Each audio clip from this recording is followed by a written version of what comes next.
Divine Principle, Chapter 2, Section 3. The power of love, the power of the principle, and God's commandment. The power of love and the power of the principle in the human fall. Human beings are created through the principle, and they are meant to live according to the way of the principle. Therefore, it cannot be that the force inherent in the principle would induce a person to deviate from the way of the principle and cause him to fall. This may be compared to a train, which cannot run off the track unless, aside from a breakdown in the track or locomotive, some outside force stronger than the train's forward momentum collides with it and pushes it in a different direction. Similarly, for human beings, the force inherent in the principle guides their growth in the proper direction. But if some stronger force from a different direction and with an unprincipled purpose collides with them, they will surely fall. The force which is stronger than the force of the principle is none other than the power of love. While human beings are in the state of immaturity, it's possible that the power of unprincipled love can induce them to fall. Why is the power of love stronger than the power of the principle? Why did God create it stronger, when this leaves open the possibility that the power of deviant love might collide with a person in a state of immaturity and cause them to fall? According to the principle of creation, God's love is the subject of all loves flowing within the four-position foundation, which is established when its members have completed the three-object purpose through their dynamic love for each other. Without God's love, there's no way to establish a true four-position foundation. Without God's love, there's no way to fulfill the purpose for which we were created. Love is truly the source and wellspring of our life and happiness. Although God created human beings based on the principle, He governs us through love. Accordingly, in order for love to fulfill its proper role, its power must be stronger than the power of the principle. If the power of love were weaker than the power of the principle, God could not govern human beings through love. Rather, we would pursue the principle more than the love of God. For this reason, Jesus tried to raise His disciples with the truth, but it was His love that saved them.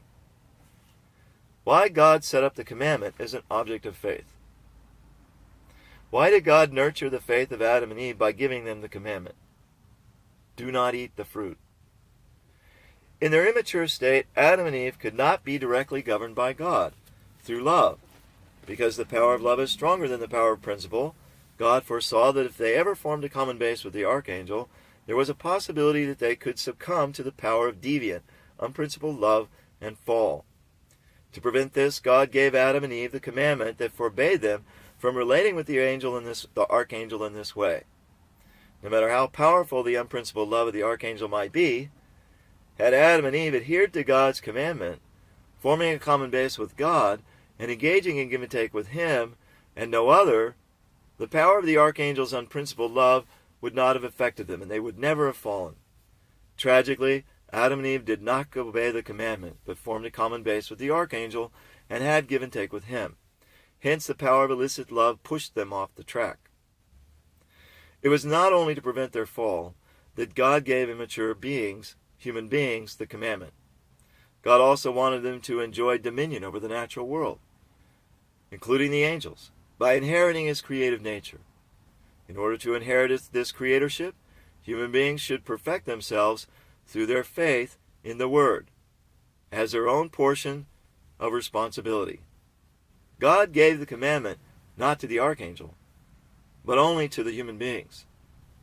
God wished to exalt the dignity of human beings, as bestowed by the principle of creation, which entitled them to stand as God's children and govern even the angels.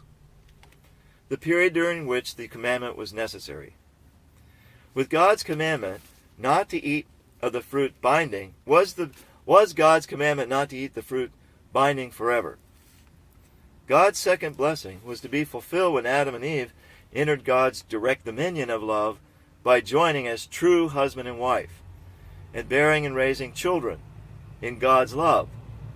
Indeed, the principle mandates that human beings eat the fruit once they reach full maturity of character. The power of love is stronger than the power of the principle.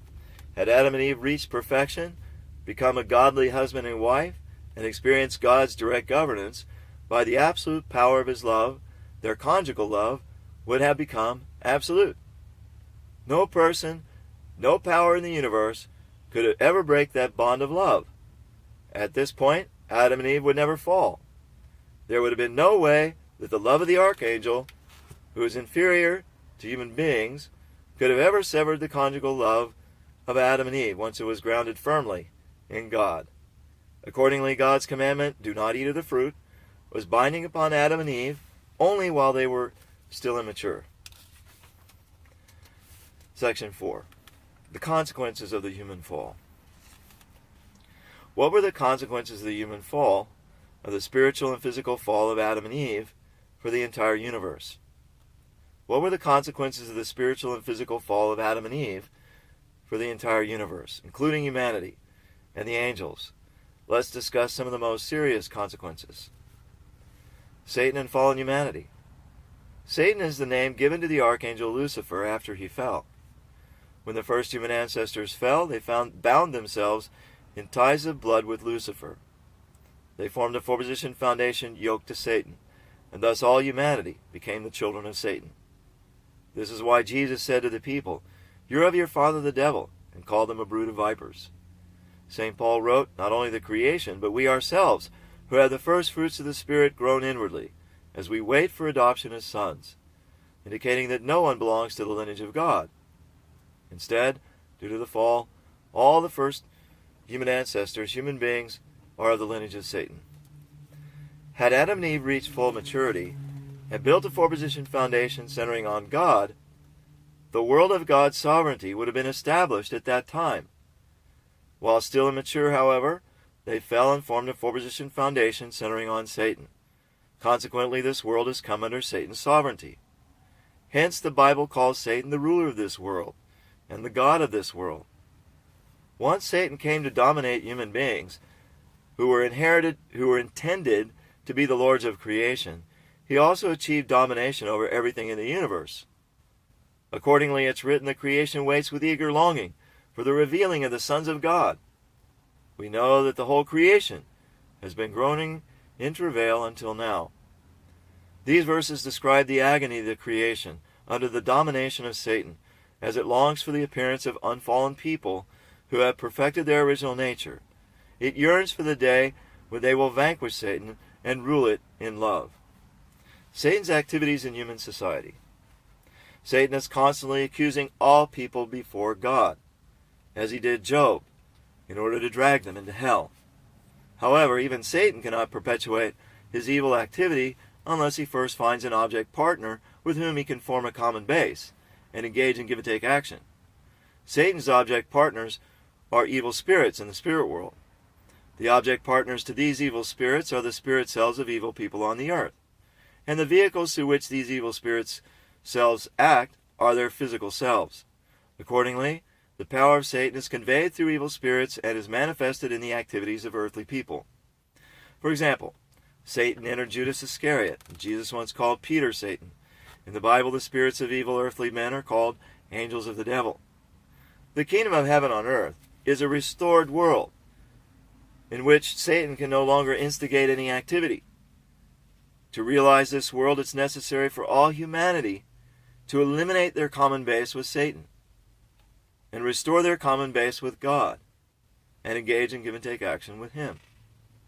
The prophecy that in the last days God will confine Satan to a bottomless pit signifies that Satan will be utterly incapable of any activity, since there will no longer be any counterpart with whom Satan can relate. In order to eliminate our common base with Satan and be capable of judging him, we must first understand the identity and crime of Satan and accuse him before God. However, God endowed human beings and angels with freedom. Therefore, He cannot restore them by force. Of their own free will, human beings are to bring Satan to voluntary submission by upholding the Word of God through fulfilling their responsibility. Only in this way can we be restored to the original ideal purposed by God at the creation. Because God works His providence based on this principle, the history of the providence of restoration has been repeatedly prolonged. Good and evil seen from the viewpoint of purpose. Having already defined good and evil, let us first further examine the nature of good and evil from the viewpoint of purpose. Had Adam and Eve loved each other as God intended and formed a four-position foundation centered on God, they would have established a good world. But when they loved each other with a purpose contrary to God's intentions and established a four-position foundation centered on Satan, they ended up forming an evil world.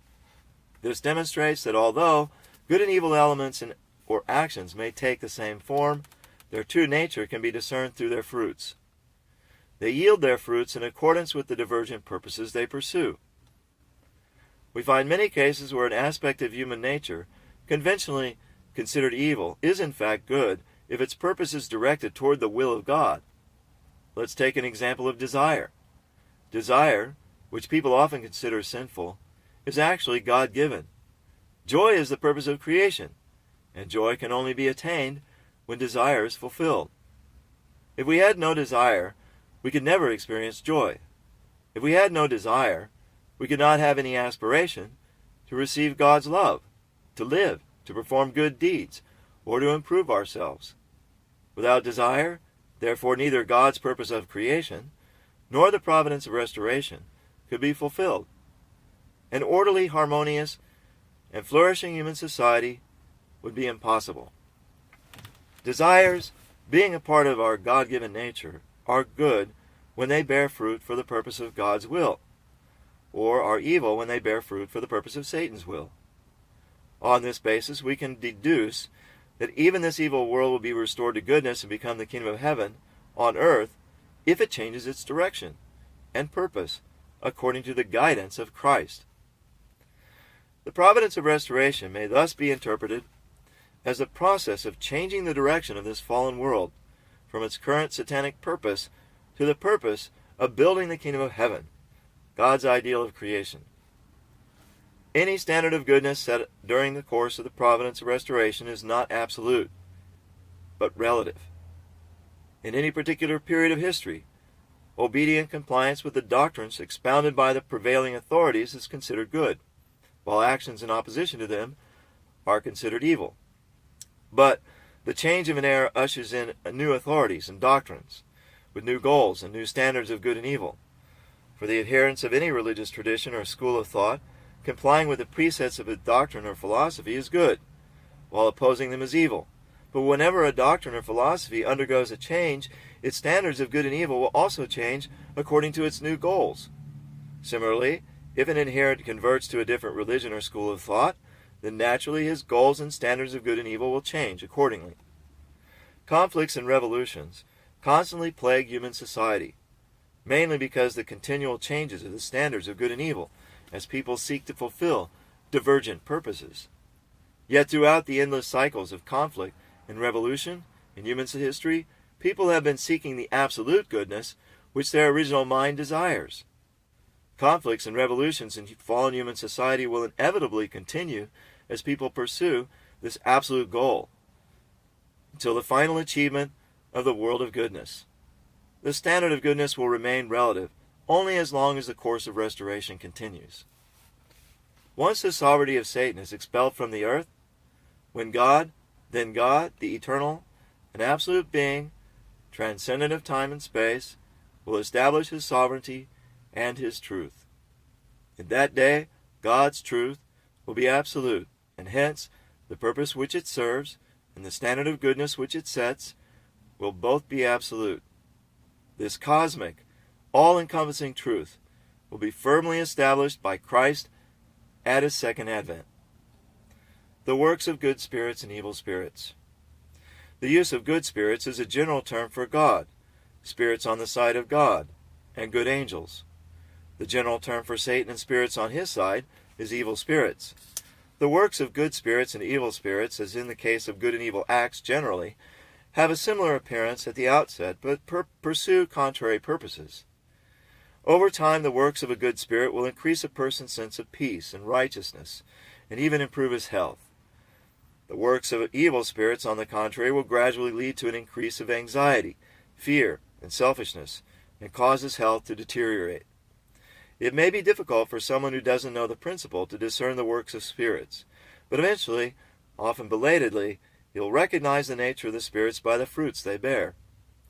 Since a fallen person stands in the midway position between God and Satan and relates with both of them, the works of a good spirit may be accompanied by the subtle influences of an evil spirit. In other cases, phenomena which begin as the works of evil spirits may, as time passes, merge with the works of good spirits. Discerning the spirits is thus very difficult for those who do not understand the principle. It's a pity that many religious authorities, in their ignorance, condemn the works of good spirits by lumping them together with the works of evil spirits. This may place them in inadvertent opposition to the will of God.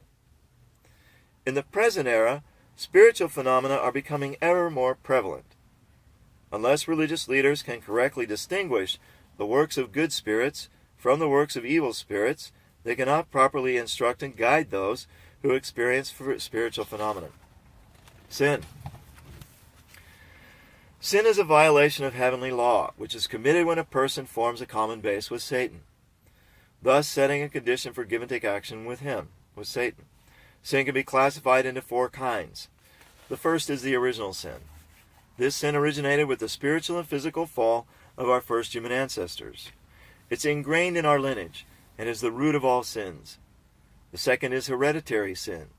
This sin is sin which one inherits from one's ancestors, and on account of their connection to the lineage. It's written in the 10 Commandments that the sins of the parents will be visited upon their descendants. The third is collective sin. This is sin for which a person is responsible as the member of a group, even though he neither committed the sin himself nor inherited it from his ancestors. An example of this kind of sin is the crucifixion of Jesus. Although only the chief priests and certain scribes committed the deed when they sent Jesus to be crucified, the Jewish people and humanity as a whole have together shouldered the responsibility for this sin. As a consequence, the Jewish people were cast into the position to undergo grievous suffering, and humanity as a whole has had to walk a path of tribulation until the second coming of Christ. The fourth is individual sin, which an individual himself commits. The original sin may be thought of as the root of all sins. Hereditary sin as the trunk. Collective sin as the branches, and individual sin as the leaves. All sins sprout from the original sin, which is their root. Without extirpating, eliminating, eradicating the original sin, there is no way to completely eradicate other sins. However, no man is able to unearth this root of sin, buried deep in the recesses of time.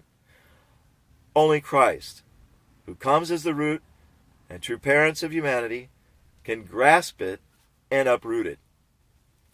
The primary characteristics of the fallen nature.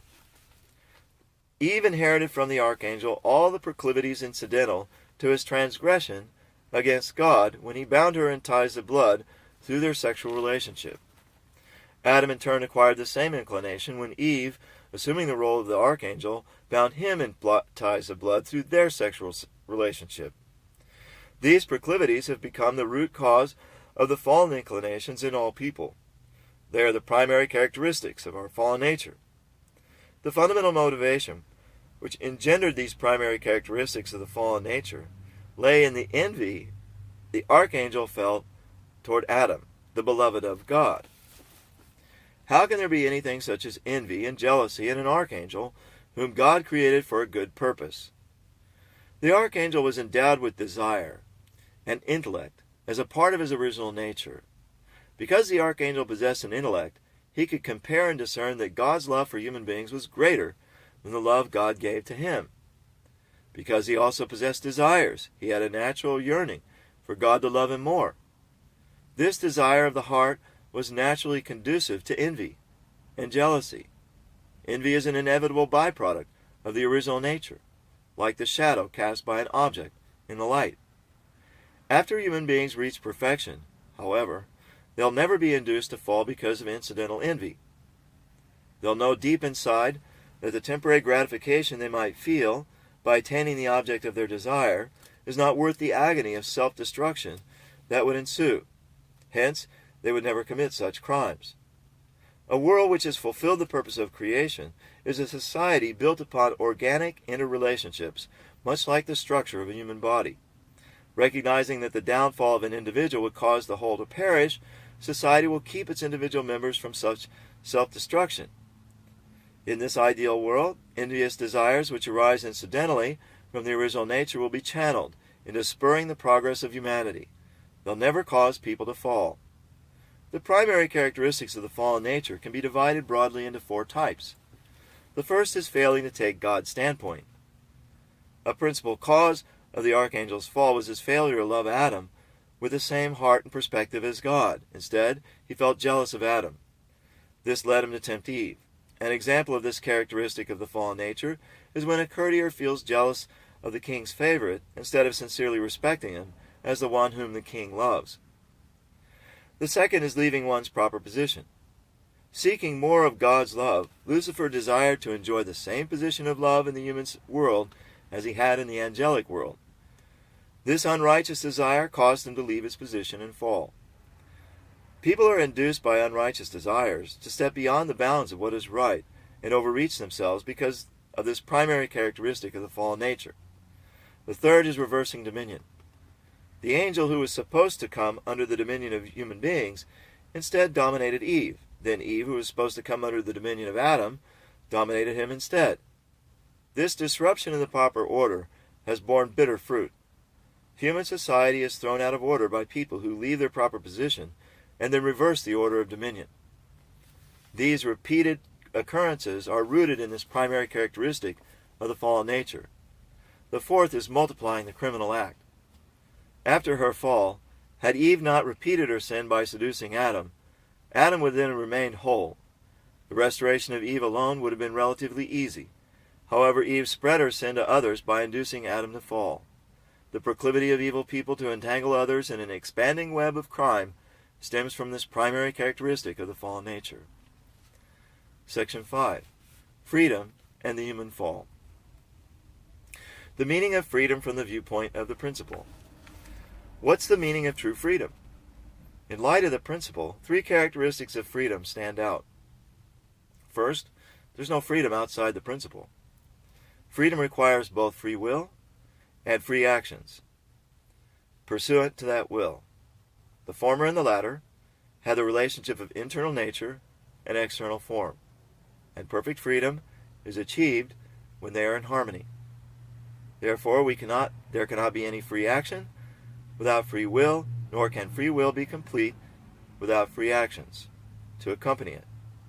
Free actions are generated by free will, and free will is an expression of the mind. Since the mind of an original sinless person cannot operate outside of God's Word, that is the principle, it will never express free will or generate free action apart from the principle. Undoubtedly, the freedom of a true person never deviates from the principle. Second, there's no freedom without responsibility. Human beings created according to the principle can reach perfection only by fulfilling their responsibility based on their free will. Accordingly, a person pursuing the purpose of creation is prompted by his free will, ceaselessly strives to carry out his portion of responsibility. Third, there's no freedom without accomplishment. When human beings exercise freedom and carry out their responsibility, they strive to accomplish results which complete the purpose of creation and bring joy to God. Free will ceaselessly pursues concrete results through free actions. Freedom and the human fall.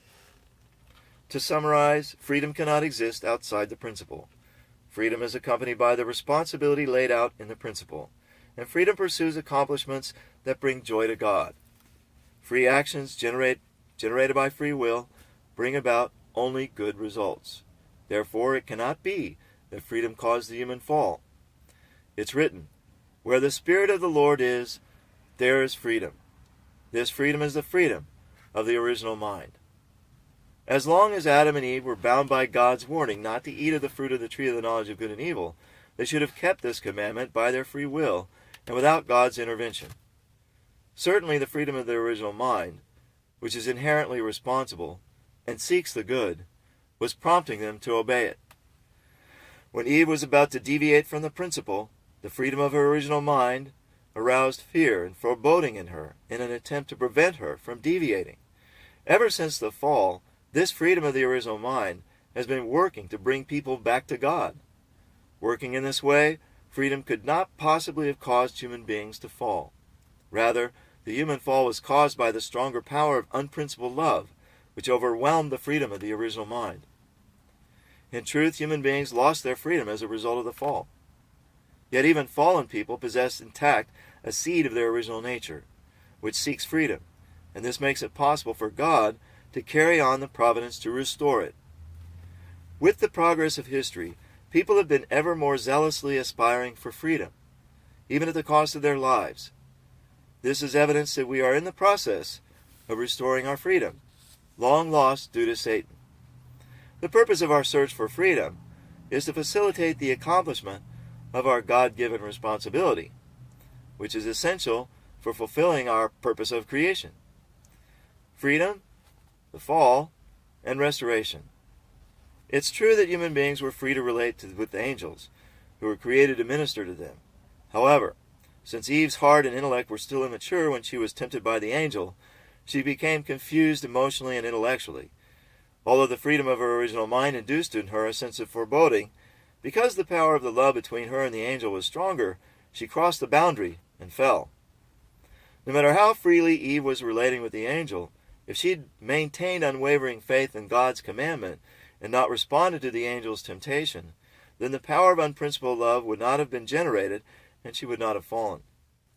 Therefore, despite the fact that freedom permitted Eve to relate with the angel and brought her to the brink of the fall, what pushed her over the brink was not freedom, but the power of unprincipled love. Since Eve was created to interact in freedom with angels, she naturally related with Lucifer. Yet when Eve and Lucifer formed a common base and engaged in give-and-take action, the power of the unprincipled love which was generated caused them to fall. Conversely, since fallen people can also relate with God in freedom, if they follow the words of truth, form a common base, and engage in give-and-take with Him, then the power of principled love can revive their original nature. Good news. Indeed, the freedom of the original mind yearns to cultivate fully the original nature. Hence, people in every age have been desperately crying out for freedom. Due to the fall, human beings became ignorant of God and His heart. This ignorance has rendered the human will incapable of striving toward goals which are pleasing to God. As God has given spirit and truth, meaning internal knowledge and external knowledge, to fallen people according to the merit of the age and the providence of restoration, their heart, which yearns for the freedom of the original mind, has gradually been revived. In step with this progress, their heart toward God has also been restored, strengthening their zeal to live according to His will. Moreover, as aspirations for freedom mount in intensity, people will demand a social environment conducive to its realization. When the social circumstances of an era cannot easily satisfy the desires of freedom-loving people, revolutions inevitably erupt. The French Revolution in the 18th century is one example. Revolutions will continue until true freedom has been fully restored. Section 6. The reasons God did not intervene in the fall of the first human ancestors. God, being omniscient and omnipotent, must have known about the deviant acts of the first human ancestors which were leading to their fall, and was surely capable of preventing them from carrying them out. Why then did God not intervene to prevent the fall? This is one of the most important unsolved mysteries of the ages. We can put forward the following three reasons why God did not interfere with the human fall. First, to maintain the absoluteness and perfection of the principle of creation. In accordance with the principle of creation, God created human beings in His image, with the character and powers of the Creator, intending that they govern over all things as He governs over humanity. However, for human beings to inherit the creative nature of God, they must grow to perfection by fulfilling their portion of responsibility. As explained above, the period of their growth is the realm of God's indirect dominion, or the realm of dominion based on the accomplishments through the principle. While people are still in this realm, God does not directly govern them because He wishes to allow them to fulfill their own portion of responsibility. God will govern them directly only after they've reached full maturity. If God were to interfere with human actions during their growing period, it would be tantamount to ignoring the human portion of responsibility. In that case, God would be disregarding His own principle of creation, according to which He intends to give human beings His creative nature and raise them to become the lords of creation. If the principle were ignored, then its absoluteness and perfection would be undermined. Because God is the absolute and perfect creator, his principle of creation must also be absolute and perfect. In summary, in order to preserve the absoluteness and perfection of the principle of creation, God did not intervene in the acts that led to the human beings to fall. Second, that God alone be the creator. God only governs over a principled existence, which he has created, and only sways the course of principled acts. God does not regulate any unprincipled existence which he did not create, such as hell, nor does he interfere with any unprincipled acts, such as criminal acts. If God were to affect the course of such beings or acts, then he would necessarily be giving value. They would necessarily be given the value of God's creations and be recognized as principle. Consequently, if God were to have intervened in the fall of the first human ancestors, he would have been attributing to those acts the value of his creations and recognizing them as principle. If God were to do this, he would in effect be creating a new principle that recognized these criminal acts as lawful. Since it would actually be Satan who manipulated the situation to bring about this outcome, it would in fact be Satan who created another new principle, and Satan would stand as the creator of all the fruits of the fall. Therefore, in order that God alone remain the sole creator, he did not intervene in the human fall. Third, to make human beings the lords of creation. God created human beings and blessed them with dominion over everything in the creation. Human beings cannot rule other creatures if they stand on an equal footing with them. They must earn certain qualifications to exercise their God-given mandate to govern. God is qualified to govern human beings because he's their creator. Likewise, for human beings to gain the qualifications to rule all things, they must also possess the character and powers of the creator. In order to give them creatorship and make them worthy to govern all things, God has human beings perfect themselves by accomplishing their own portion of responsibility until the end of their growing period. Only by perfecting themselves in accordance with the principle can they earn the qualifications to rule the universe. If God were to rule directly and control the lives of human beings who are still in a state of immaturity, this would in effect grant the authority of a ruler to those who are unqualified to rule. That is, it would have the effect of granting this authority to those who have not yet fulfilled their responsibility or earned God's creatorship. It would contradict God's principle, because he would be treating an immature person as if he were mature. God, the author of the principle, would be disregarding his own principle of creation, which he established in order to enable human beings to inherit the nature of creator and govern the creation. Consequently, it was in order to bless human beings as the lords of creation that God had to restrain himself from intervening in the acts of mature human beings, as he watched with trepidation their tragic fall.